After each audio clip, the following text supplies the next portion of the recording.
भगवान शंकर के पूर्ण रूप काल भैरव। एक बार सुमेरु पर्वत पर बैठे हुए ब्रह्मा जी के पास जाकर देवताओं ने उनसे अविनाशी तत्व बताने का अनुरोध किया। शिव जी की माया से मोहित ब्रह्मा जी उस तत्व को न जानते हुए भी इस प्रकार कहने लगे, मैं ही इस संसार को उत्पन्न करने वाला स्वयंभू अजन्मा एकमात्र ईश्वर अनादि भक्ति ब्रह्म घोर निरंजन आत्मा हूँ।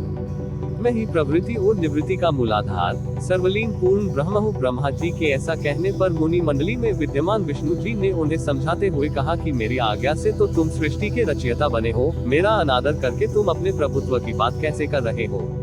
इस प्रकार ब्रह्मा और विष्णु अपना अपना प्रभुत्व स्थापित करने लगे और अपने पक्ष के समर्थन में शास्त्र वाक्य उद्धृत करने लगे। अंततः वेदों से पूछने का निर्णय हुआ तो स्वरूप धारण करके आए चारों वेदों ने क्रमशः अपना मत इस प्रकार प्रकट किया।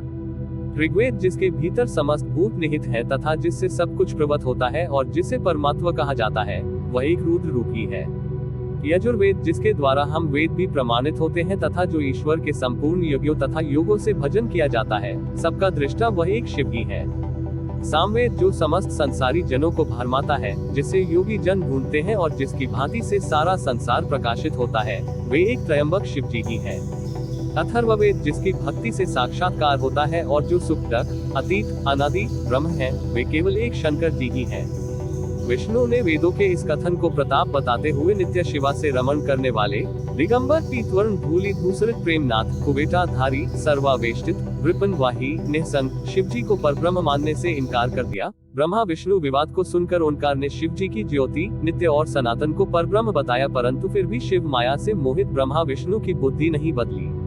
उस समय उन दोनों के मध्य आदि अंत रहित एक ऐसी विशाल ज्योति प्रकट हुई कि उससे ब्रह्मा का पंचम सिर जलने लगा। इतने में त्रिशूलधारी नील लोहित शिव वहां प्रकट हुए तो अज्ञानतावश ब्रह्मा उन्हें अपना पुत्र समझकर अपनी शरण में आने को कहने लगे। ब्रह्मा की संपूर्ण बातें सुनकर शिव जी अत्यंत क्रुद्ध हुए और उन्होंने तत्काल भैरव को प्रकट कर उससे ब्रह्मा पर शासन करने का आदेश दिया। आज्ञा का पालन करते हुए भैरव ने अपनी बाईं उंगली के नखाग्र से ब्रह्मा जी का पंचम सिर काट डाला। भयभीत ब्रह्मा शतरुद्री का पाठ करते हुए शिव जी के शरण हुए। ब्रह्मा और विष्णु दोनों को सत्य की प्रतीति हो गई और वे दोनों शिव जी की महिमा का गान करने लगे। यह देखकर शिव जी शांत हुए और उन दोनों को अभयदान दिया। इसके उपरांत शिव जी ने अपने उस रूप को इतना भीषण होने के कारण भैरव नाम दिया और काल को भी भयभीत करने वाला होने के कारण काल भैरव तथा भक्तों के पापों को तत्काल नष्ट करने वाला होने के कारण पाप भक्षक नाम देकर उसे काशीपुरी का अधिपति बना दिया। फिर कहा कि भैरव तुम इन ब्रह्मा विष्णु को मानते हुए ब्रह्मा के कपाल को धारण करके इसी के आश्रय से भिक्षा वृत्ति करते हुए वाराणसी में चले जाओ, वहाँ उस नगरी के प्रभाव से तुम ब्रह्म हत्या के पाप से मुक्त हो जाओगे। शिव जी की आज्ञा से भैरव जी हाथ में कपाल लेकर ज्यों ही काशी की ओर चले, ब्रह्म हत्या उनके पीछे पीछे हो चली। विष्णु जी ने उनकी स्तुति करते हुए उनसे अपने को उनकी माया से मोहित न होने का वरदान मांगा। विष्णु जी ने ब्रह्म हत्या के भैरव जी के पीछा करने की माया पूछना चाही तो ब्रह्म हत्या ने बताया कि वह तो अपने आप को पवित्र और मुक्त होने के लिए भैरव का अनुसरण कर रही है। भैरव जी जो ही काशी पहुंचे त्यों ही उनके हाथ से चिमटा और कपाल छूटकर पृथ्वी पर गिर गया और तब से उस स्थान का नाम कपालमोचन तीर्थ पड़ गया। इस तीर्थ में जाकर सविधि पिंडदान और देव पितृ तर्पण करने से मनुष्य ब्रह्म हत्या के पाप से निवृत्त हो जाता है।